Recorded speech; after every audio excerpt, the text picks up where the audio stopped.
Welcome to For the Record podcast with your host, Noelle Dale, where we discuss all things HIM, records management, work-life balance, and money. Hello, everyone, and welcome to the For the Record podcast. My name is Noelle Dale.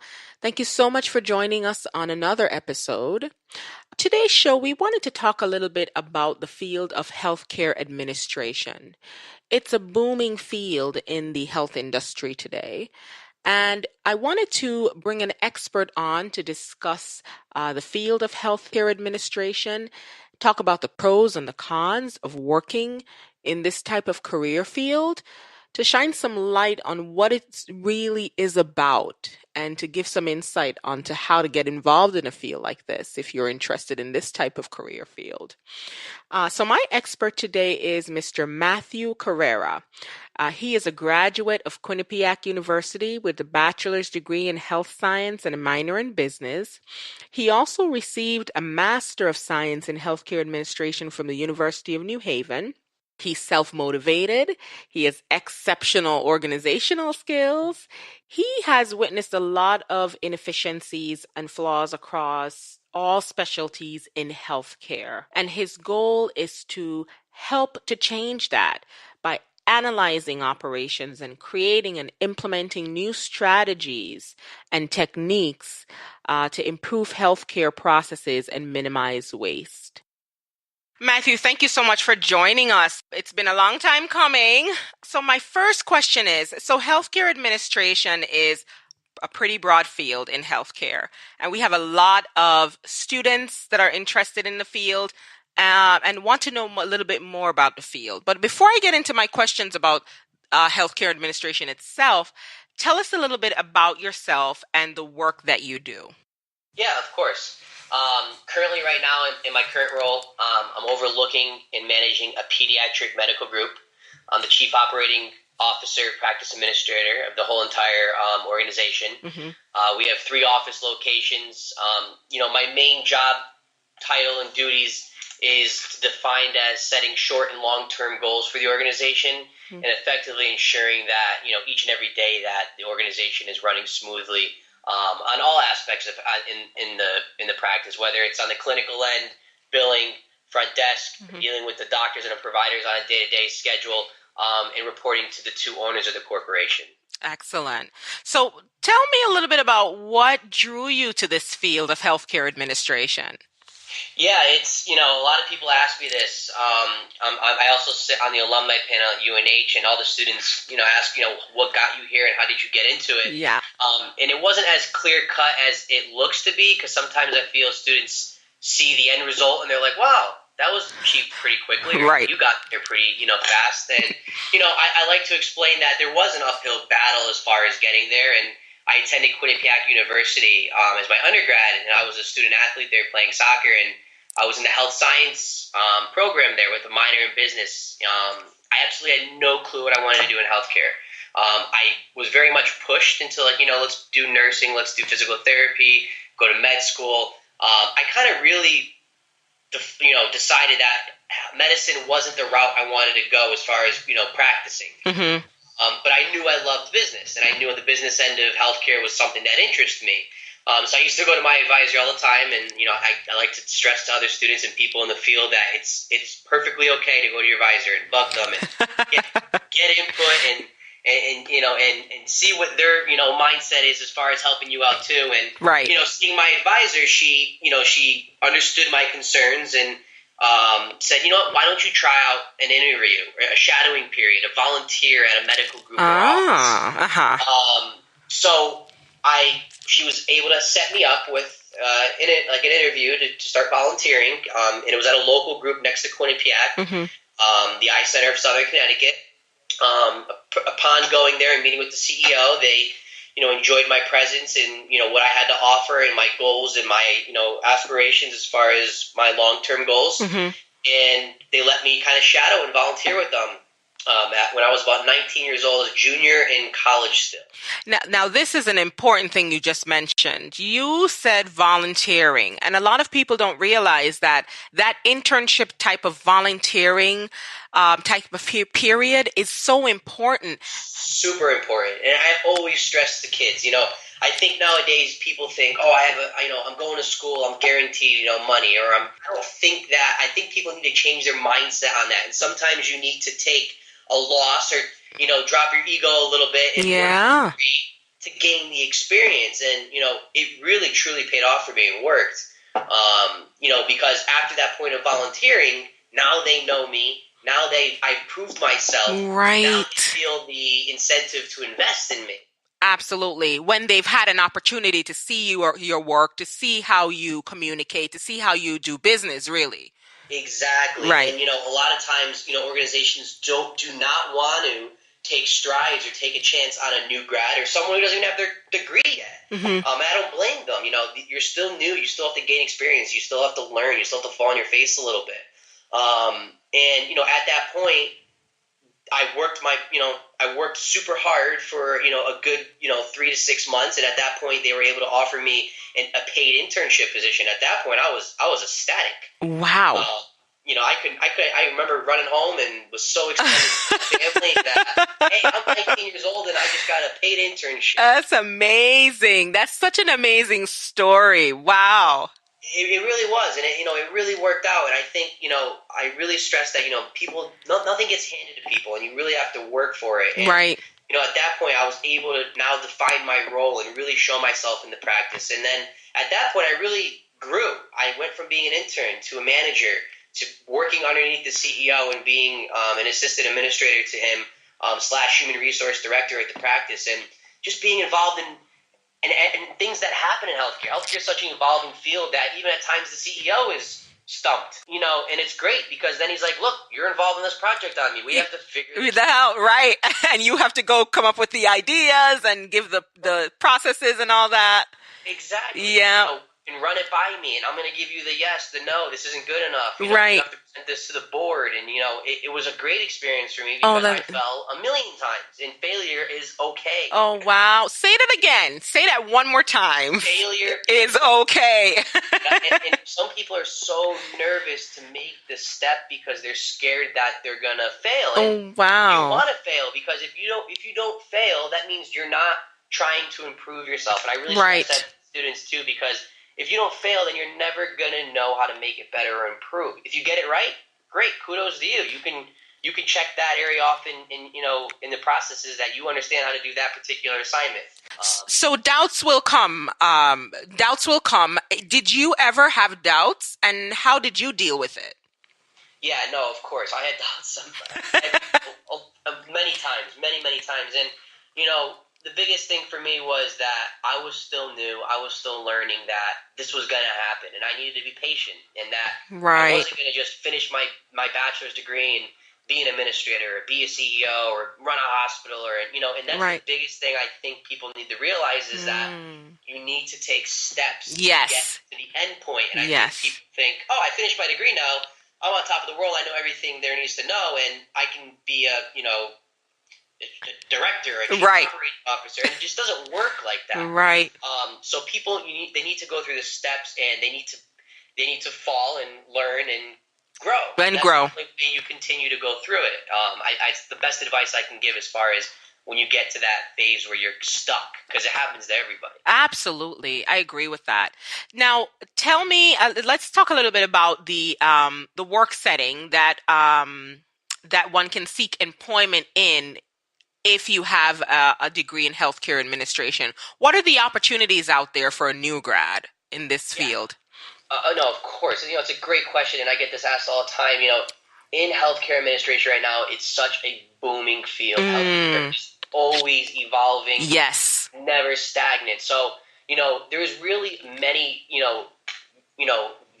sectors that people can go through with this degree. It doesn't have to just be in a hospital. It doesn't have to just be in a specialty group. People could certainly go to a hospital and you could be a supervisor, a manager. You could run the floor. You can work, in insurances. You can work in a private group and do something as far as what I've done, which is administrative work, overlooking an entire medical group. Yes. There's long-term care facilities, rehabilitation. Yes. There's so many aspects. And then even outside of that, there's EMR systems, which is the electronic medical record.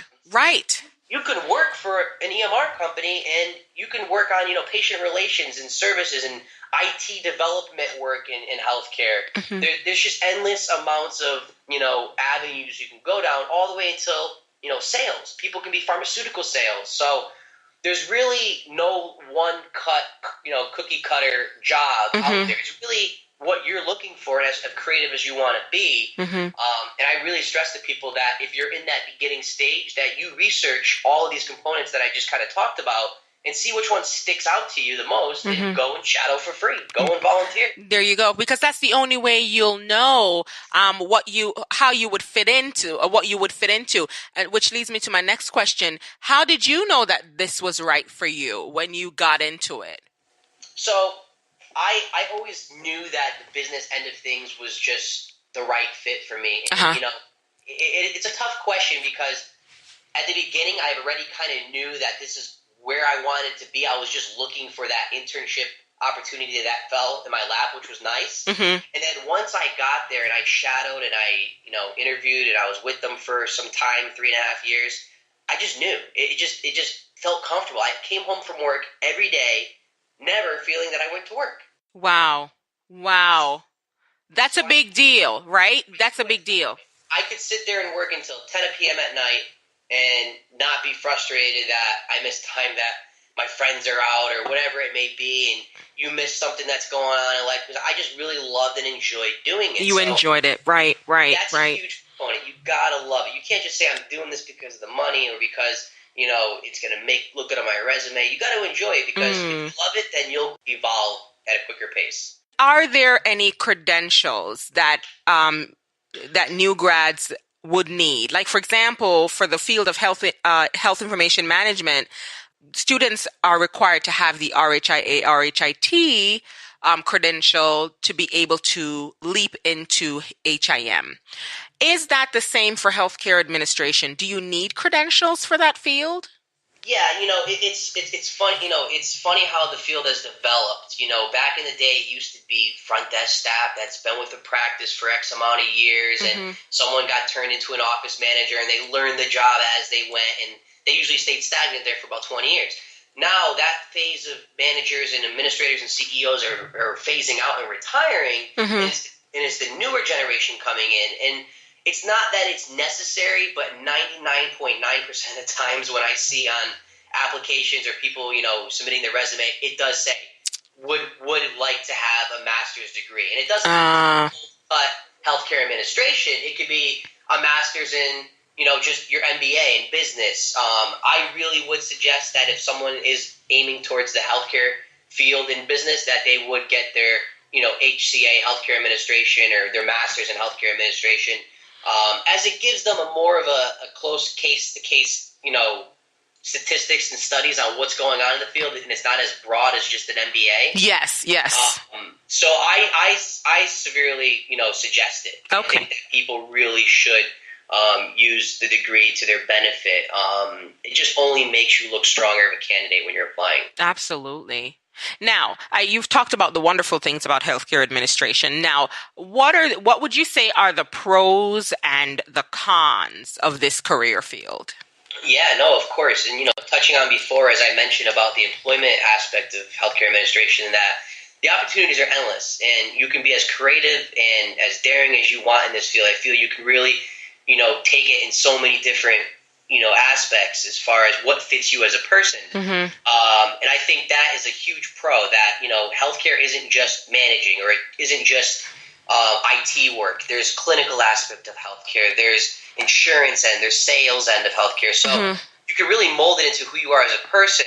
Now, going back to what I mentioned before, it's always evolving is also a con part as well, because that leads to the job being a high-stress job. It is a high-stress job. I'm not going to sit here and say it's not. and make it look like it's all picking flowers. Right, and roses. Last week, and this right. person got a raise. It just doesn't work like that. Right. There's new technologies coming out all the time. Yep. There's just laws always changing that, you have to be on top of. And it's stressful knowing that something could have slipped through the cracks and you don't know. Absolutely. Wow. Now, tell me a little bit about, now, if I'm a new grad, let's say I'm a new grad and I'm considering this career field, what advice would you give me? My number one go-to advice is mentorship.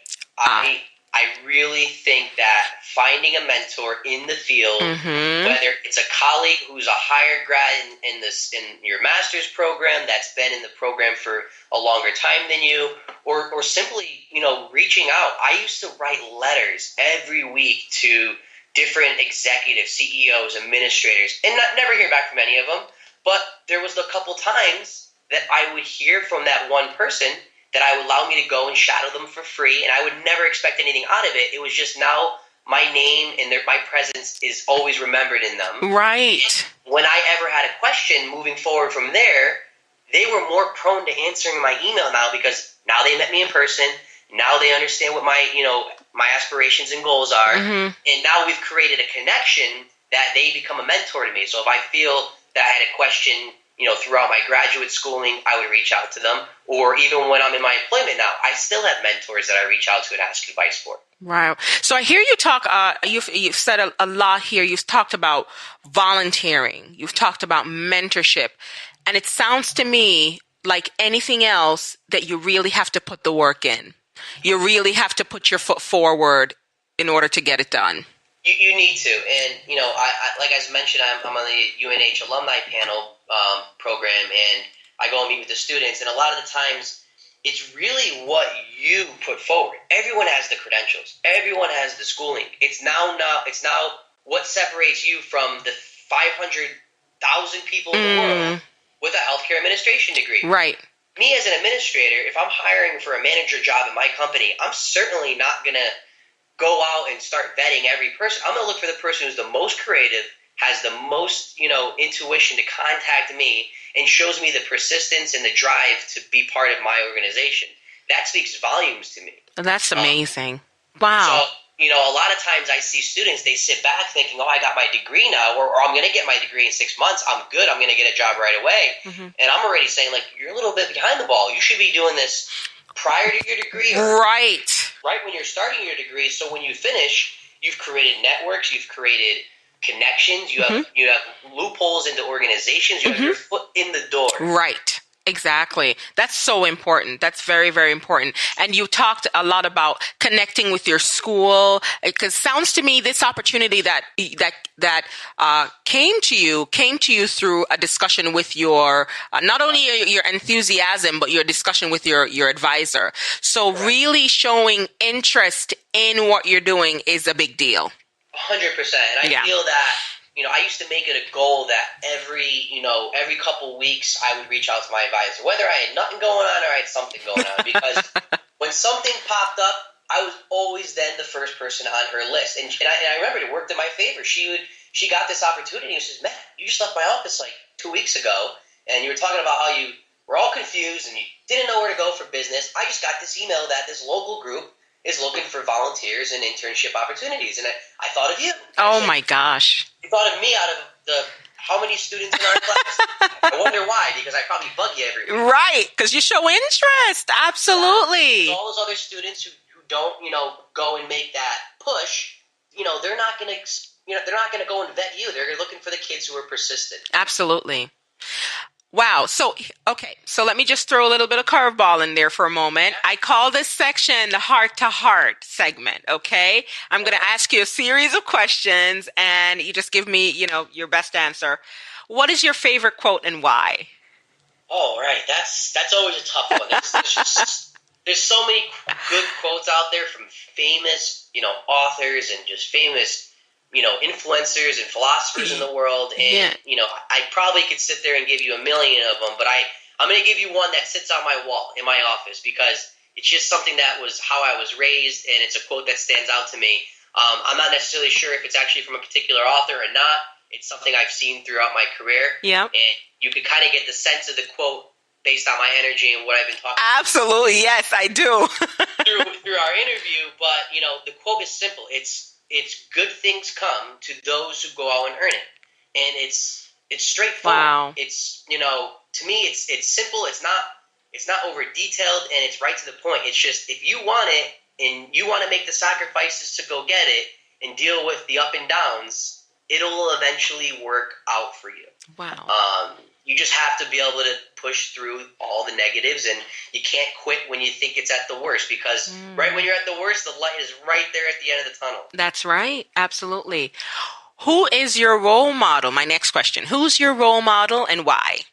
Also, another really tough question. I have a million role models I could definitely shout out and involve, and I don't want to leave either of them out, so I'm going to kind of go with a dual system here, and I'm going to dive in, to one more than the other. But, my parents are heavily my biggest role models, around, and, especially my father coming from Portugal and coming as an immigrant here to the United States, and, learning the language and putting himself to learn how everything, works in the United States. Yes. And getting himself off the ground and starting his own business and being successful. Wow. It just is a true inspiration to me, that, you can come here and have so little and have nothing to you, and you can figure it out. Absolutely. I think it ties into my quote that good, it comes to who goes out who earn it. Yes. And earns it. And, obviously with the support of my mother, I feel that the dual team together as role models is just such a strong system and really speaks volumes to me. It makes me work extra hard when I'm pursuing my career and employment. That is absolutely amazing. My last question, what are the things that matter to you the most? Of course, and this ties into the last statement of my role models, and it's just heavily been brought upon me as I grew up my whole life. Family is just probably one of the most important things to me. Mm-hmm. As stated, as my parents being my role models, it's just been instilled in me at such a young age to always lean on your family as, your support system. And they really been my backbone my whole entire life. And I really would never be anywhere I am without my family and my parents and, them pushing me and always pushing me to do better. Yes. And always just being positive, a positive mindset on things. Things aren't always positive in life, and having them to always refer to and keep me, emotionally stable. Yes. Such an important thing for me in life, and it really made me who I am today. That is amazing. Thank you so, so much. You've given us a wealth of knowledge. Thank you for coming on to the show and taking the time, Matt.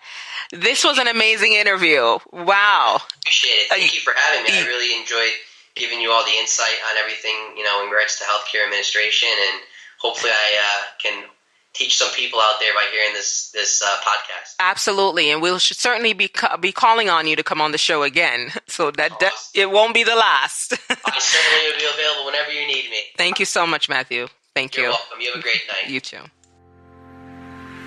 Thank you for joining us. We hope you enjoyed the show. Please visit us at fortherecord968 on all social links. You can also email us at fortherecord968@gmail.com for any questions or suggestions about the show. And remember, when looking for help with your company's health information management and coding needs, hire individuals with RHIA and RHIT credentials. Credentialed professionals are trained in health information laws and best practices.